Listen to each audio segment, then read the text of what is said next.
Okay, ఇక PV Narasimharao ముఖ్యమంత్రి కాలంలో చోటు చేసుకున్న సంఘటనలు చూద్దాం. ఓకే, పివి నరసింహరావు 1971 నుంచి 73 వరకు ముఖ్యమంత్రిగా ఉన్న వ్యక్తి. మరి ఇతను పివి నరసింహరావు తెలంగాణ ప్రాంతం నుంచి ముఖ్యమంత్రి అయిన తెలంగాణ నుండి సీఎం అయిన మొదటి వ్యక్తి పివి నరసింహరావు. తెలంగాణ నుండి ముఖ్యమంత్రి అయిన తొలి వ్యక్తి పివి నరసింహరావు. నీలం సంజీవ్ రెడ్డి, తర్వాత దామోదరం సంజీవయ్య, తర్వాత కాసు బ్రహ్మానంద రెడ్డి, వీళ్ళు ముగ్గురు ఆంధ్ర ప్రాంతానికి చెందినవారే. ఇతను తెలంగాణ నుండి ముఖ్యమంత్రి అయిన తొలి వ్యక్తి, వరంగల్ జిల్లాకు చెందిన వ్యక్తి, వరంగల్ వాసి. మరి పివి నరసింహరావు ముఖ్యమంత్రి అయిన తర్వాత తీసుకున్న చర్యలు, ఇతను ముఖ్యమంత్రి అయిన తర్వాత 1970లో ఒంగోలు జిల్లాకు ప్రకాశం జిల్లాగా పేరు మార్చడం జరిగింది. ఒంగోలు జిల్లా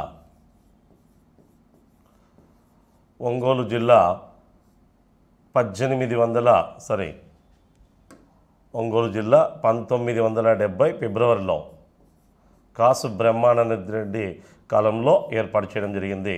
ఈ ఒంగోలు జిల్లాకి 1972లో ప్రకాశం జిల్లాగా పేరు మార్చడం జరిగింది. 1972లో ప్రకాశం జిల్లాగా పేరు మార్చడం జరిగింది. ఇక ఇతని కాలంలో మరొక ముఖ్య అంశం,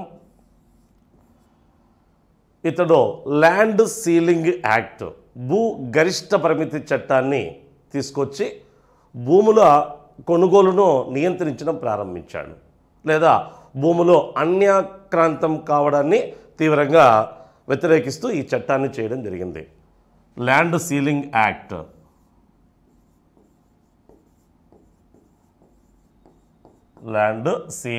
యాక్ట్ లేదా భూ గరిష్ట పరిమితి చట్టం అంటారు. భూ గరిష్ట పరిమితి చట్టం.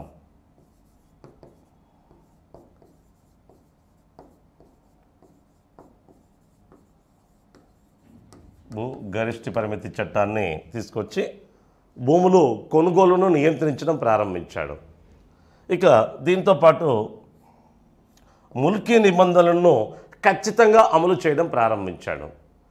కాసు బ్రహ్మానంద రెడ్డి తొలగించిన తర్వాత పివి నరసింహరావు ముఖ్యమంత్రి అయిన తర్వాత ఆయన మొదటగా ప్రకటించింది ముల్కీ నిబంధనలను అమలు చేస్తామని హామీ ఇవ్వడంతోనే తెలంగాణ ఉద్యమం ఆగిపోయింది. కాబట్టి ఇతను చెప్పినట్టుగానే ముల్కీ నిబంధనలు ఖచ్చితంగా అమలు చేస్తామని వాటిని అమలు చేయడం ప్రారంభించాడు. ముల్కీ నిబంధనలను ఖచ్చితంగా అమలు చేయడం ప్రారంభించాడు. ముల్కీ నిబంధనలను ఖచ్చితంగా అమలు చేయడం ప్రారంభించాడు. ఎప్పుడైతే ముల్కీ నిబంధనలు ఇవి 1888లో హైదరాబాద్ రాజ్యంలో అమల్లోకి వచ్చినవి ముల్కీ నిబంధనలు. ఇది హైదరాబాద్ రాజ్యంలో ఉండే వ్యవస్థ ముల్కీ వ్యవస్థ. ముల్కీలు అంటే స్థానికులు అని అర్థం. ముల్కీలు మీన్ స్థానికులు. నాన్ ముల్కీలు అంటే స్థానికేతరులు. ఉర్దూ పదం ఇది. ఉర్దూ భాషలో ముల్కీలు అంటే స్థానికులు, నాన్ ముల్కీలు అంటే స్థానికేతరులు. యాక్చువల్గా అయితే హైదరాబాద్ రాజ్యం 1724లో ఏర్పడిందని చెప్పాం. 1724 నుంచి 1948 వరకు కొనసాగింది. అయితే హైదరాబాద్ నిజాముల కాలంలో విద్యాభివృద్ధి చాలా తక్కువగా ఉండేది. ప్రారంభ కాలంలో మొదటి నిజాముల్ ముల్క్ కాలం నుండే హైదరాబాద్ రాజ్యంలో ఉన్నత ఉద్యోగాల్లో ఉత్తర భారతదేశం వారిని నియమించడం ప్రారంభించారు. ముఖ్యంగా బెంగాల్, ఢిల్లీ, అయోధ్య, ఇలా ఉత్తర భారతదేశం నుంచి వచ్చిన వాళ్ళు విద్యావంతులు కావడంతో నిజాం ఉల్ ముల్క్ కాలం నుంచి బెంగాల్ ప్రాంతం, ఢిల్లీ ప్రాంతం, అయోధ్య వంటి ప్రాంతాల నుంచి వచ్చిన వారికి ఉన్నత ఉద్యోగాలు ఇవ్వడం ప్రారంభమైంది. అలా హైదరాబాద్ నిజాం ఉల్ ముల్క్ కాలం నుంచి స్థానికేతరులైన ఉద్యోగులు ఈ ప్రాంతంలో వస్తూ వచ్చారు. ఇలా ఉన్నత ఉద్యోగాల్లో ఎక్కువ భాగం ఇతర ప్రాంతాల నుంచి వచ్చిన వారికే ఎక్కువగా ప్రాధాన్యత ఇవ్వడంతో 1888లో హైదరాబాద్ రాజ్యంలో నాన్ ముల్కీలకు వ్యతిరేకంగా ముల్కీలు అంటే స్థానికులు పెద్ద ఎత్తున ఉద్యమాన్ని చేపట్టారు. దీన్నే ముల్కీ మూమెంట్ అని పిలుస్తారు. ఇది హైదరాబాద్ రాజ్యానికి సంబంధించింది. మనకు ఏపీ హిస్టరీ కింద అడగడు, జస్ట్ ఈయన ముల్కీలు అంటే ఏదో తెలియాలి కాబట్టి చెప్తున్నాం. ఇలా హైదరాబాద్ రాజ్యంలో ఉన్నత ఉద్యోగాలన్నీ ఇతర ప్రాంతాల నుంచి ఉత్తర భారతదేశం నుంచి వచ్చిన వారికి ఎక్కువగా ఇచ్చేవారు. దీని కారణంగా స్థానికంగా ఉండే వారు ఈ స్థానికేతరుల పైన వ్యతిరేకతతో ఉద్యమాన్ని ప్రారంభించారు. అది 1988. అప్పుడు హైదరాబాద్ నిజాం మహబూబ్ అలీ ఖాన్ ఈయన 1888లో ముల్కీ నిబంధనలు అనే ఒక చట్టాన్ని తీసుకొచ్చి ముల్కీలకే స్థానిక ఉద్యోగాల్లో ప్రాధాన్యత ఇవ్వబడుతుంది అని కొన్ని నిబంధనలు చేయడం జరిగింది. ఇలా ముల్కీ నిబంధనలు అప్పటి నుంచి అమల్లోకి వచ్చాయి.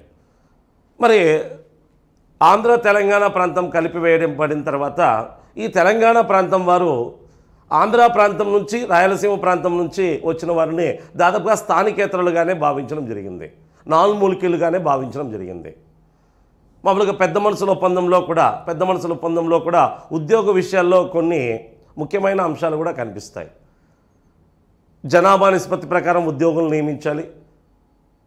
తెలంగాణ వ్యక్తిగా తెలంగాణ ప్రాంతంలో ఉద్యోగాన్ని పొందాలంటే ఖచ్చితంగా 12 ఏళ్ళు అతను తెలంగాణ ప్రాంతంలో స్థిర నివాసం కలిగి ఉండాలి. ఇలాంటి కండిషన్స్ కూడా ఉన్నాయి.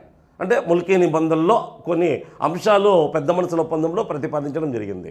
ఇక్కడ ఏమైందంటే ఆంధ్రప్రదేశ్ అవతరించిన తర్వాత ఆంధ్ర వాళ్ళు ఎక్కువగా ఉద్యోగాలు పొందుతున్నారు, దీనివల్ల తెలంగాణ వారు విద్యార్థులు నష్టపోతున్నారు అనే ఉద్దేశంతో ముల్కీ నిబంధనలు ఖచ్చితంగా అమలు చేయాలని తెలంగాణ ప్రాంతానికి సంబంధించిన విద్యార్థులు గట్టిగా వాదించడం జరిగింది.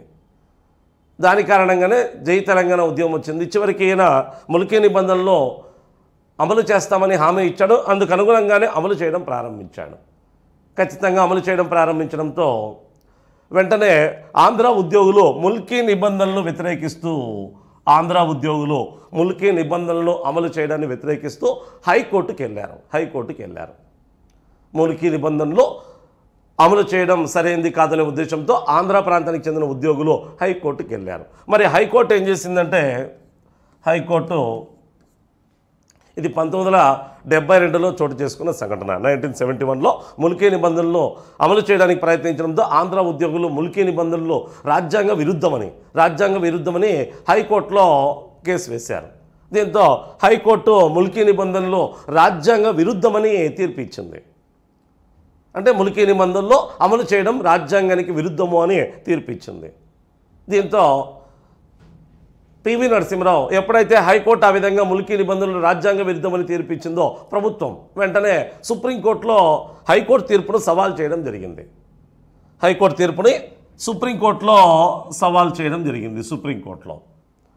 దీంతో సుప్రీంకోర్టు 1972 అక్టోబర్ 3వ తేదీన 1972 అక్టోబర్ 3వ తేదీన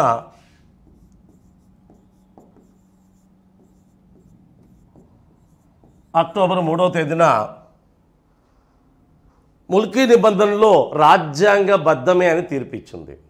అంటే హైకోర్టు తీర్పుని కొట్టేసింది. ముల్కీ నిబంధనలు రాజ్యాంగబద్ధమే అని తీర్పిచ్చింది. దీంతో ఆంధ్ర ప్రాంత ఉద్యోగులు దీన్ని తీవ్రంగా వ్యతిరేకిస్తూ మేము మా రాష్ట్ర రాజధానిలో ఆంధ్రప్రదేశ్ యొక్క రాజధాని హైదరాబాద్ రాష్ట్ర రాజధానిలో 2వ శ్రేణి పౌరులుగా బతకాల్సిన గత్యంతరం ఏంటి, ముల్కీ నిబంధనలు పూర్తిగా అమలు చేయడం ఆపివేయాలి అని కోరుతూ పెద్ద ఎత్తున సమ్మె చేపట్టారు. లేకుంటే ప్రత్యేక ఆంధ్ర రాష్ట్రం ఏర్పాటు చేయాలని కోరుతూ పెద్ద ఎత్తున ఉద్యమాన్ని ప్రారంభమయ్యారు. ఈ విధంగా ఎప్పుడైతే సుప్రీంకోర్టు తీర్పు ఇచ్చిందో ఆంధ్రప్రదేశ్లో పెద్ద సంక్షోభం ఏర్పడింది.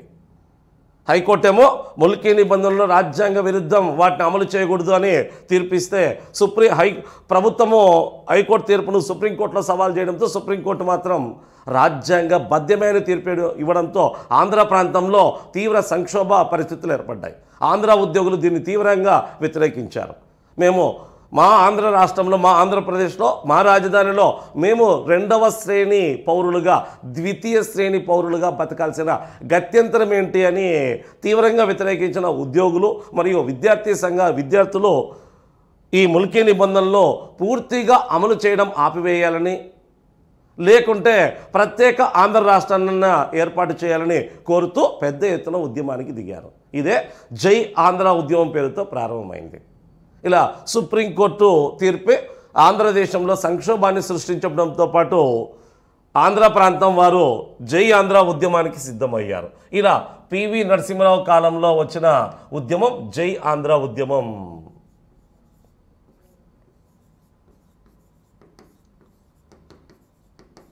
జై ఆంధ్ర ఉద్యమం 1972 అక్టోబర్లో ప్రారంభమై, సుప్రీంకోర్టు తీర్పుతో ప్రారంభమై 1973 సెప్టెంబర్ వరకు కొనసాగినట్టు తెలుస్తోంది. 1972 నుంచి 73 వరకు జై ఆంధ్ర ఉద్యమం కొనసాగింది. దాదాపుగా 1 ఇయర్ పాటు కొనసాగింది జై ఆంధ్ర ఉద్యమం. ఈ ఆంధ్ర ఉద్యమంలో ప్రధాన పాత్ర పోషించిన వారు ఉద్యోగ సంఘాలు,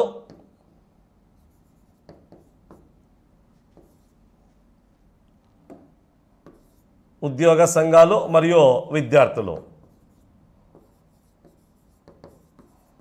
విద్యార్థులు ప్రధాన పాత్ర పోషించారు. ఉద్యోగ సంఘాల వారు నిరవధిక సమ్మెకు దిగారు. ముల్కీ నిబంధనలు పూర్తిగా అమలు చేయడం ఆపివేయాలని కోరుతూ పూర్తిగా నిరవధిక సమ్మెకు దిగారు. లేకుంటే ప్రత్యేక ఆంధ్ర రాష్ట్రాన్ని ఏర్పాటు చేయండి అని కోరారు.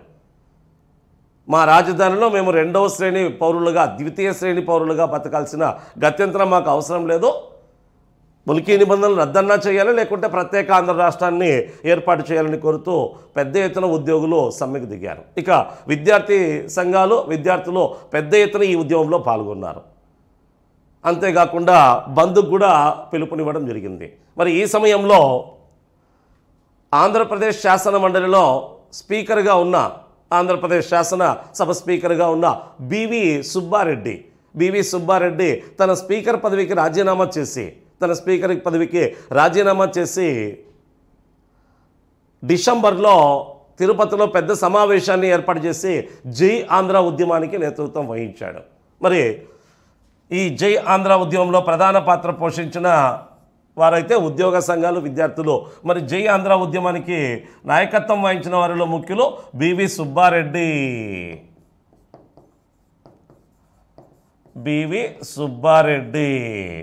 మరియు నాటి శాసనసభ స్పీకర్,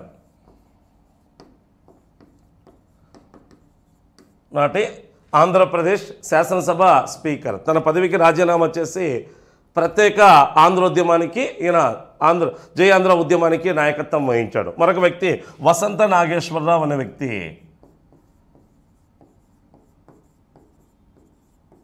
వసంత నాగేశ్వరరావు అనేవారు ఈ ఉద్యమానికి నాయకత్వం వహించారు. వీరు 1973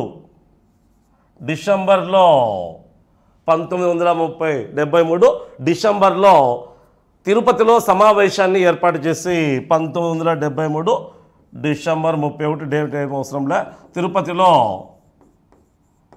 తిరుపతిలో పెద్ద సమావేశాన్ని ఏర్పాటు చేశారు. తిరుపతిలో సమావేశం. ఈ సమావేశానికి ఆంధ్ర ప్రాంతానికి సంబంధించిన శాసనసభ్యులు, శాసన మండలి సభ్యులు, ఎమ్మెల్యేలు, ఎమ్మెల్సీలు పెద్ద ఎత్తున హాజరు కావడం జరిగింది.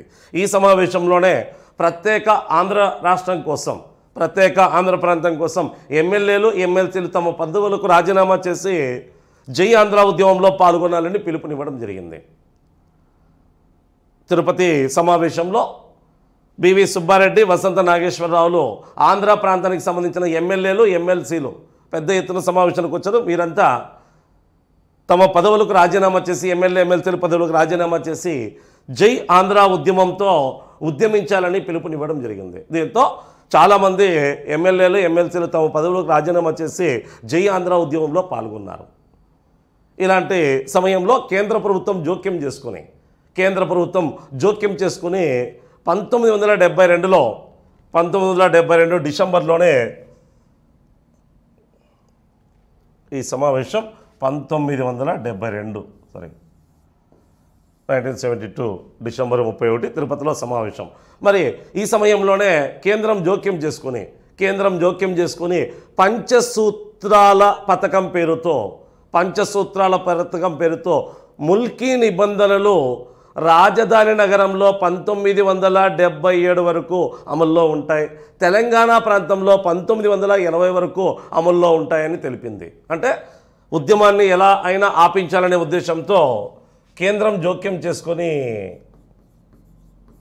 1972లో ఈ ఉద్యమం స్టార్ట్ అయిన సమయంలోనే 72 డిసెంబర్లో పంచసూత్రాల పథకం పేరుతో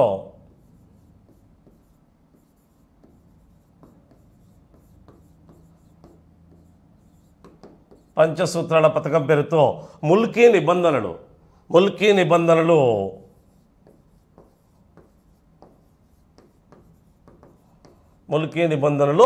రాజధాని నగరంలో 1977 వరకు, తెలంగాణలో 1980 వరకు అమల్లో ఉంటాయని తెలిపింది. అంటే తర్వాత రద్దయితాయి అని. ఇలా పంచసూత్రాల పథకం పేరుతో ఈ నిబంధనల గురించి ప్రస్తావన చేసినప్పటికీ నిబంధనలు రాజధానిలో 77 వరకు మాత్రమే అమల్లో ఉంటాయి, మొత్తం తెలంగాణ ప్రాంతంలో 80 వరకు అమల్లో ఉంటాయని కేంద్రం ప్రకటించింది. అయినప్పటికీ ఉద్యమం కొనసాగింది. ఈ పంచసూత్రాల పథకాన్ని ఇందులోని ముఖ్య అంశాన్ని ఆంధ్ర ప్రాంత ఉద్యోగులు విద్యార్థులు తీవ్రంగా వ్యతిరేకిస్తూ ఉద్యమాన్ని కొనసాగించారు. ఇలాంటి సమయంలో పివి నరసింహరావు తన సీఎం పదవికి రాజీనామా చేశాడు. సీఎం పదవికి రాజీనామా చేయడం, అప్పటికే ఆంధ్ర ప్రాంత ఎమ్మెల్యేలంతా చాలామంది తమ పదవులకు రాజీనామా చేయడంతో ప్రభుత్వం మైనారిటీలో పడింది. దీంతో ఆంధ్రప్రదేశ్లో రాష్ట్రపతి పాలన పెట్టాల్సి వచ్చింది.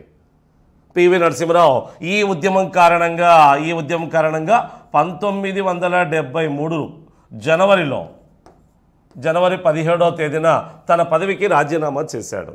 1973 జనవరి 17వ తేదీన సీఎం పదవికి రాజీనామా చేశాడు. దీంతో గవర్నమెంటు కూలిపోయింది.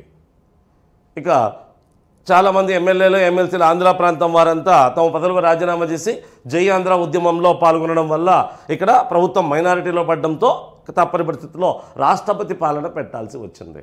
దీంతో ఆంధ్రప్రదేశ్లో రాష్ట్రపతి పాలన మొట్టమొదటిసారిగా 1973 జనవరి 17వ తేదీన విధించడం జరిగింది. రాష్ట్రపతి పాలన అప్పటి భారత రాష్ట్రపతి వివి గిరి. ఇక అప్పటి గవర్నర్ కండూబాయ్ దేశాయ్. ఆంధ్రప్రదేశ్లో రాష్ట్రపతి పాలన 1973 ఈయన జనవరి 17వ తేదీన రిజైన్ చేయడంతో 73 జనవరి 18 నుంచి అదే సంవత్సరం డిసెంబర్ 10వ తేదీ వరకు రాష్ట్రపతి పాలన ఆంధ్రప్రదేశ్లో కొనసాగింది. ఇది ఏపీలో మొట్టమొదటిసారిగా వచ్చిన రాష్ట్రపతి పాలన. ఏపీలో తొలిసారి రాష్ట్రపతి పాలన ప్రవేశపెట్టారు. అంతకుముందు ఆంధ్ర రాష్ట్రంలో 1954 నవంబర్ టు 55 మార్చి వరకు కొనసాగింది. ఆంధ్ర రాష్ట్రంలో ఒకసారి, ఆంధ్రప్రదేశ్లో ఒకసారి.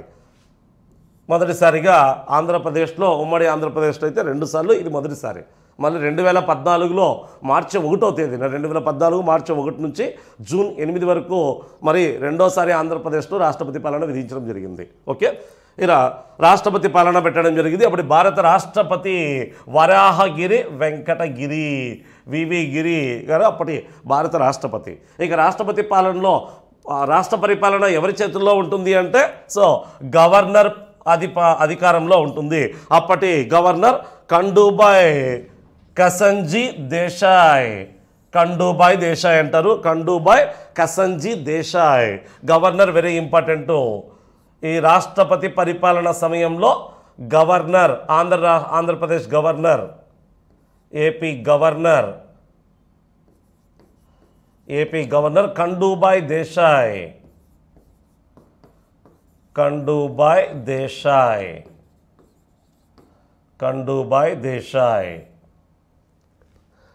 దేశాయ్. మరి ఈ సమయంలో రాష్ట్రపతి పాలన సమయంలో గవర్నర్ యొక్క మొదటి సలహాదారుడైన హెచ్సి షరీన్ పరిపాలన కొనసాగింది. ఈ గవర్నర్ తొలి సలహాదారుడైన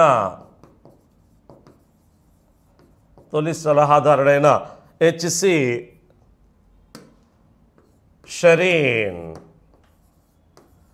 షరీన్ పరిపాలనలో ప్రధాన పాత్ర పోషించారు. ఇతను మాజీ ఐసిఎస్ అధికారి, గవర్నర్ యొక్క తొలి సలహాదారుడిగా ఉన్న వ్యక్తి. ఈయన ఈ రాష్ట్రపతి పరిపాలన సమయంలో మొత్తం పరిపాలనా విధానాన్ని నిర్వహించింది. అందుకే ఈ రాష్ట్రపతి పరిపాలనా కాలాన్ని షరీన్ పరిపాలనా కాలము అని పిలిచారు. ఈ రాష్ట్రపతి పరిపాలనా కాలాన్ని షరీన్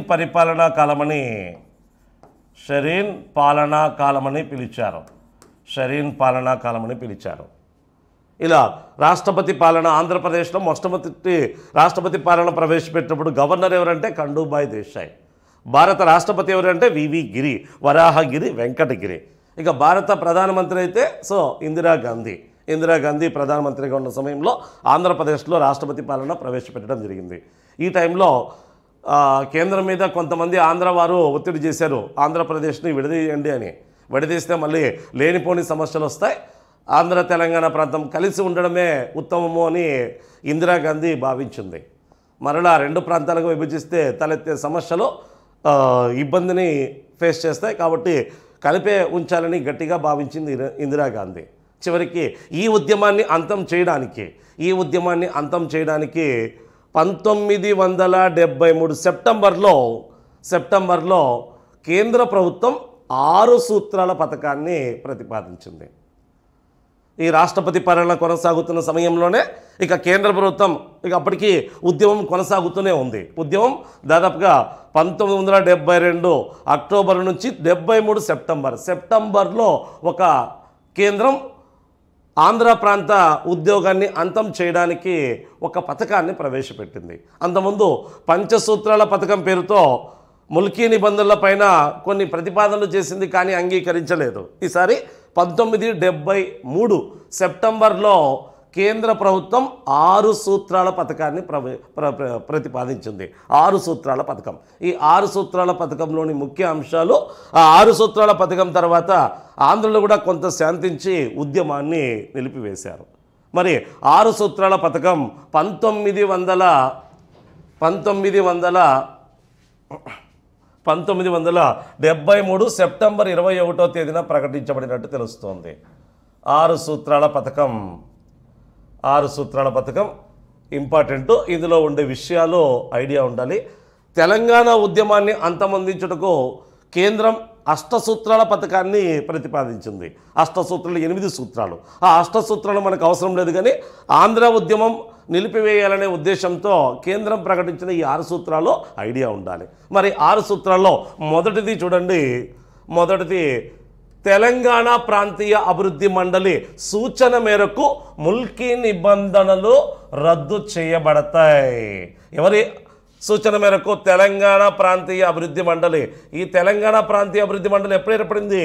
1958లో నీలం సంజీవ్ రెడ్డి కాలంలో 20 మంది సభ్యులతో తెలంగాణ అభివృద్ధి కోసం నీలం సంజీవ్ రెడ్డి ముఖ్యమంత్రిగా ఉన్నప్పుడు ఏర్పాటు చేయడం జరిగింది. కె అచ్యుతరెడ్డి తన తొలి అధ్యక్షుడని చెప్పాం.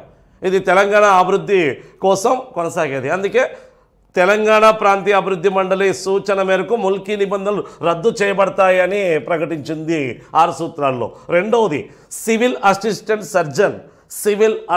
సర్జన్ లేదా నాన్ గెజిటెడ్ కంటే తక్కువ స్థాయిలో ఉండే ఉద్యోగాలు మాత్రమే ముల్కీ నిబంధనలు కిందికి వస్తాయి అని ప్రకటించింది.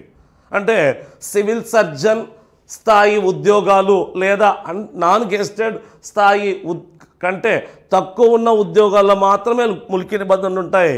ఇంకా మిగతా ఉన్నత ఉద్యోగాల్లో ముల్కీ నిబంధనలు ఉండవు అని తెలిపింది. ఇలా సివిల్ అసిస్టెంట్ సర్జన్ లేదా నాన్ గెస్టెడ్ కంటే తక్కువ స్థాయిలో ఉండే ఉద్యోగాల్లో మాత్రమే ముల్కీ నిబంధనలు కిందికి వస్తాయి, మిగతావి రావు అని ప్రకటించింది. ఇక దీంతో పాటు అంటే ఈ చిన్న ఉద్యోగాల్లో మాత్రమే ముల్కీ నిబంధనలు అమల్లో ఉంటాయి. అంటే స్థానికులకే, తెలంగాణ వారికే ప్రాధాన్యత. అంతకంటే పెద్ద ఉద్యోగాల్లో ముల్కీ నిబంధనలు అమల్లో ఉండవని ప్రకటించింది. ఇక మరొకటి, ఆంధ్ర ప్రాంతానికి చెందిన ప్రభుత్వ ఉద్యోగుల సమస్యలు పరిష్కరించుటకు ఒక కమిటీ ఏర్పాటు చేయబడుతుందని కూడా చెప్పింది. ఆంధ్ర ప్రాంత ఉద్యోగులు పెద్ద ఎత్తున నిరవధిక సమ్మెను చేపట్టారు. ఎందుకంటే ముల్కీ నిబంధనలు ఖచ్చితంగా పీవీ గవర్నమెంట్ అమలు చేయడానికి ప్రయత్నించడంతో. అందుకే ఆంధ్ర ప్రభుత్వ ఉద్యోగుల సమస్యలను పరిష్కరించుటకు ఒక కమిటీని కూడా ఏర్పాటు చేస్తామని ప్రకటించింది, ఒక కమిటీని. ఇక ఆంధ్ర ప్రాంత అభివృద్ధి కొరకు అభివృద్ధి కమిటీ కూడా ఏర్పడుతుంది అని తెలిపింది. అభివృద్ధి కమిటీ, ఆంధ్ర ప్రాంత అభివృద్ధి కోసం అభివృద్ధి కమిటీ ఏర్పాటు చేయబడుతుందని తెలిపింది. ఈ సమయంలో ఆంధ్ర అభివృద్ధి కోసం, ముఖ్యంగా రాయలసీమ వెనుకబడిన ప్రాంతం కాబట్టి రాయలసీమ అభివృద్ధి కోసం కూడా కమిటీని ఏర్పాటు చేశారు. ఆంధ్ర ప్రాంత అభివృద్ధి కోసం అభివృద్ధి కమిటీ, ఉద్యోగుల సమస్యల కోసం ఒక ప్రత్యేకమైన కమిటీ. ఇక దీంతోపాటు హైదరాబాదులో కేంద్రీయ విశ్వవిద్యాలయాన్ని ఏర్పాటు చేయబడుతుంది అని ప్రకటించింది. రాజధాని హైదరాబాదులో కేంద్రీయ సెంట్రల్ యూనివర్సిటీ అందరికీ విద్యాబుద్ధులు అందే విధంగా కేవలం తెలంగాణ ప్రాంతానికి, ఆంధ్ర ప్రాంతానికి అనే కాకుండా ఉమ్మడి ఆంధ్రప్రదేశ్లో అందరికీ విద్య అందించాలనే ఉద్దేశంతో సెంట్రల్ యూనివర్సిటీ ఏర్పాటు చేయబడుతుందని కేంద్రం ప్రకటించింది. సెంట్రల్ యూనివర్సిటీ దీని ఆధారంగా 1974 హైదరాబాద్లో సెంట్రల్ యూనివర్సిటీ ఏర్పడింది. కేంద్రీయ విశ్వవిద్యాలయం 6 సూత్రాల పథకంలో ప్రకటించబడింది. దాని ఆధారంగానే సెంట్రల్ యూనివర్సిటీ 1974లో ఏర్పాటు చేయబడింది. ఇక పై 5 సూత్రాలు ఇది 6వది, చివరిది. 1, 2, 3, 4, 5. 6వ అంశం ఏమి అంటే పై 5 సూత్రాలు రాజ్యాంగ సవరణ చట్టంలో చేర్చబడతాయని చెప్పింది. అంటే రాజ్యాంగ భద్రత కల్పించింది 6 సూత్రాల పథకానికి. 6 సూత్రాల పథకంలో 6వది ఏమి అంటే పై 5 సూత్రాలకి రాజ్యాంగ సవరణ చట్టం ద్వారా రాజ్యాంగంలో చేర్చబడతాయని చెప్పింది. అంటే రేపు పొద్దున వీటిని అమలు చేయడానికి కేంద్రం కానీ రాష్ట్రాలు కానీ అమలు చేయడానికి ప్రయత్నించకపోతే కోర్టుకు వెళ్ళి వాటిని అమలు చేసుకునే ఆస్కారం కల్పించింది. ఎందుకంటే రాజ్యాంగంలో చేర్చారు కాబట్టి, రాజ్యాంగంలో చేర్చిన తర్వాత దాన్ని అమలు చేయకుంటే అది రాజ్యాంగ విరుద్ధమని సుప్రీంకోర్టు తీర్పిచ్చి అమలు చేయాలని గట్టిగా కేంద్రానికి, రాష్ట్రానికి ఆదేశిస్తుంది. అందుకే రాజ్యాంగ సవరణ చట్టంలో చేర్చడం జరిగింది. ఇవి 6 సూత్రాల పథకము అని పిలుస్తారు. 6 సూత్రాల పథకం. ఇక ఈ పై 6 సూత్రాలను 1973 డిసెంబర్ 23వ తేదీన చెప్పినట్టే కేంద్రం 1973 డిసెంబర్ 23వ తేదీన, డేట్ అవసరం లేదు, 1973 డిసెంబర్లో 32వ రాజ్యాంగ సవరణ ద్వారా రాజ్యాంగాన్ని 32వ సవరించడం జరిగింది. 32వ రాజ్యాంగ సవరణ అంటారు. 32వ రాజ్యాంగ సవరణ చట్టం 1973 డిసెంబర్. దీని ద్వారా ఈ 5 సూత్రాలను యాడ్ చేశారు. 6 సూత్రాలను రాజ్యాంగ సవరణలో చేర్చడం జరిగింది. ఎప్పుడైతే 32వ రాజ్యాంగ సవరణ చట్టాన్ని రాజ్యాంగంలో చేర్చారో దీంతో 371D, 371E అనేటివి రాజ్యాంగంలో నూతనంగా చేర్చబడ్డాయి. ఈ 371D, 371E = ఉద్యోగ విద్యా సంబంధిత అంశాలకు సంబంధించిన విషయాలు ఇక్కడ కనిపిస్తాయి. 371D, 371E మీకు పాలిటీలో కూడా ఏమి టచ్ అయితే 371D, 371Eలు చేర్చబడ్డాయి. దేని కారణంగా? 6 సూత్రాల పథకాన్ని రాజ్యాంగ రక్షణ కల్పించాలనే కారణంగా 32వ రాజ్యాంగ సవరణ ద్వారా చేర్చారు. దీనితో ఆంధ్ర ప్రాంతంలో జోనల్ వ్యవస్థ అమల్లోకి వచ్చింది. ఎప్పుడైతే 32వ రాజ్యాంగ సవరణ చట్టం చేశారో, 6 సూత్రాల పథకాన్ని చేసి 32వ రాజ్యాంగ సవరణ చట్టం చేయడంతో ఆంధ్రప్రదేశ్లో జోనల్ వ్యవస్థ అమల్లోకి వచ్చింది. మొత్తం ఆంధ్రప్రదేశ్ని 6 జోనల్గా విభజించి విద్యా ఉద్యోగపరమైన అంశాలలో సమాన ప్రాతినిధ్యం ఇచ్చే అవకాశాన్ని కల్పించడం ప్రారంభించారు. దీంతోపాటు తెలంగాణ ప్రాంతీయ అభివృద్ధి మండలి కూడా రద్దయిపోయింది. సో దీని తర్వాత చోటు చేసుకున్న సంఘటనలు ముఖ్యంగా 2. దీంతో ఏపీలో జోనల్ వ్యవస్థ అమల్లోకి వచ్చింది. ఏపీలో జోనల్ వ్యవస్థ అమల్లోకి వచ్చింది. జోనల్ వ్యవస్థ మరి మొత్తం ఆంధ్రప్రదేశ్ని 6 జోన్లుగా విభజించడం జరిగింది. కోస్తా ప్రాంధ్రాన్ని 3 జోన్లుగా, first zone, second zone, third zone. Srikakulam, Vizianagaram, Visakhapatnam first zone కింద, ఉభయ గోదావరి జిల్లాలు, కృష్ణా జిల్లాలో 2వ జోన్ కింద, ఇక గుంటూరు, ప్రకాశం, నెల్లూరు జిల్లాలో 3వ జోన్ కింద చేర్చడం జరిగింది. రాయలసీమనంతా 4th జోన్ కింద, అంటే కోస్తా ఆంధ్ర అంతా 3 జోన్లు. ఇక 4th జోన్ కింద రాయలసీమను చేర్చడం జరిగింది. రాయలసీమ అనంతపురము, కర్నూలు, కడప మరియు చిత్తూరు. ఇక 5, 6 జోన్లు తెలంగాణలో చేర్చడం జరిగింది. తెలంగాణ ప్రాంతాన్ని 5వ జోన్గా 6వ జోన్గా మార్చడం జరిగింది. ఇలా మొత్తం 6 జోన్లు అమల్లోకి వచ్చాయి. 5, 6 జోన్లో తెలంగాణలో వచ్చాయి. ఇలా ఆంధ్రప్రదేశ్ 6 జోన్లుగా చీలిపోవడం జరిగింది. అప్పటి నుంచి జోనల్ వ్యవస్థలో గెస్టెడ్ ఉద్యోగాలు కానీ ఇతర కొన్ని ఉద్యోగాలు కానీ జోనల్ వైజ్ ఫిలప్ చేయడం, కొన్ని రాష్ట్ర వ్యాప్తంగా ఫిలప్ చేయడం వంటివి అమల్లోకి వచ్చాయి. ఇప్పుడు ఆంధ్ర ప్రాంతంలో ఈ జోనల్ వ్యవస్థ ఇంకా కొనసాగుతూనే ఉంది. గ్రూప్ 1, గ్రూప్ 2తో పాటు కొన్ని ప్రత్యేకమైన ఉద్యోగాలకి జోనల్ స్థాయిలో ఫిలప్ చేస్తూ ఉంటారు. కొన్ని ఉద్యోగాలు రాష్ట్ర స్థాయిలో ఫిలప్ చేస్తూ ఉంటారు. అది మీకు చాలామందికి అవగాహన ఉండి ఉంటుంది. ఓకే, ఇక దీంతోపాటు 1974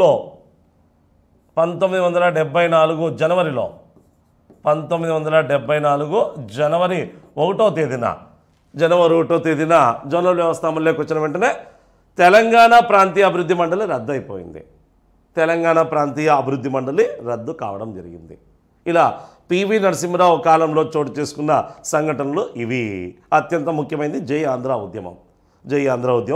అధికారంలోకి వచ్చిన వెంటనే ఒంగోలును ప్రకాశం జిల్లాగా ప్రకటించడం జరిగింది. ల్యాండ్ సీలింగ్ యాక్ట్ ద్వారా లేదా భూగరిష్ట పరిమితి చట్టం ద్వారా తెలంగాణ ప్రాంత భూములను అన్యాక్రాంతం చేయడానికి ప్రయత్నించడం లేదా భూముల కొనుగోలును నియంత్రించడం కూడా జరిగింది ఈ చట్టం ద్వారా. ముల్కీ నిబంధనలు ఖచ్చితంగా అమలు చేయడానికి ప్రయత్నించడంతో ఆంధ్ర ఉద్యోగులు హైకోర్టుకు వెళ్ళి సవాల్ చేయడం, హైకోర్టు రాజ్యాంగబద్ధమని చెప్పడం, అయితే సుప్రీంకోర్టులో సవాల్ చేస్తే ప్రభుత్వము అవి రాజ్యాంగబద్ధమే అని చెప్పడం, తర్వాత జై ఆంధ్ర ఉద్యమం చోటు చేసుకోవడం, ఇందులో ఆంధ్ర ఉద్యోగులు, విద్యార్థులు ప్రధాన పాత్ర పోషించడం. ఈ ఉద్యమానికి ముఖ్యంగా స్పీకర్ బివి సుబ్బారెడ్డి తన స్పీకర్ పదవికి రాజీనామా చేసి ఉద్యమాన్ని చేపట్టడం, వసంత నాగేశ్వరరావు అనే వ్యక్తి కూడా ఉద్యమంలో పాల్గొనడం, అదేవిధంగా 72 డిసెంబర్లో తిరుపతిలో సమావేశాన్ని ఏర్పరిచి జై ఆంధ్ర ఉద్యమానికి పెద్ద ఎత్తున పిలుపునివ్వడం, ఇంకా ఆంధ్ర ప్రాంతంలో సమ్మెలతో మరియు బంధులతో ఉద్యమం దాదాపుగా విస్తృతంగా కొనసాగడం, కేంద్రం జోక్యం చేసుకుని పంచసూత్రాల పథకం ద్వారా ముల్కీ నిబంధనలు రాజధాని నగరంలో 77 వరకు, తెలంగాణలో 80 వరకు ఉంటాయని ప్రకటించడం. అయినప్పటికీ ఆంధ్ర వాళ్ళు శాంతించకపోవడంతో చివరికి పివి నరసింహరావు తన సీఎం పదవికి రాజీనామా చేయడంతో ప్రభుత్వం కూలిపోవడం. ఇంకా ఈ సమయంలో రాష్ట్రపతి పాలన పెట్టడం. అప్పటి రాష్ట్రపతి వివి గిరి, గవర్నర్ కండూబాయ్ దేశాయ్. ఈ సమయంలో కండూబాయ్ దేశాయ్ యొక్క తొలి సలహాదారైన ఐసీఎస్ అధికారి ఆధ్వర్యంలో మొత్తం పరిపాలన కొనసాగడం, దీన్నే షరీన్ పరిపాలన అని పిలవడం వంటివి కొనసాగుతాయి. చివరికి ఉద్యమాన్ని అంతమొందించడానికి కేంద్రం భారత ప్రధాని ఇందిరాగాంధీ 6 సూత్రాల పథకాన్ని రూపొందించి ఆంధ్ర తెలంగాణ ప్రాంతాన్ని ఐక్యంగా ఉంచడానికి కృషి చేయడం వంటివి, చివరికి 6 సూత్రాల పథకంతో ఉద్యమం కూడా ఆగిపోవడం వంటివి చోటు చేసుకున్నాయి.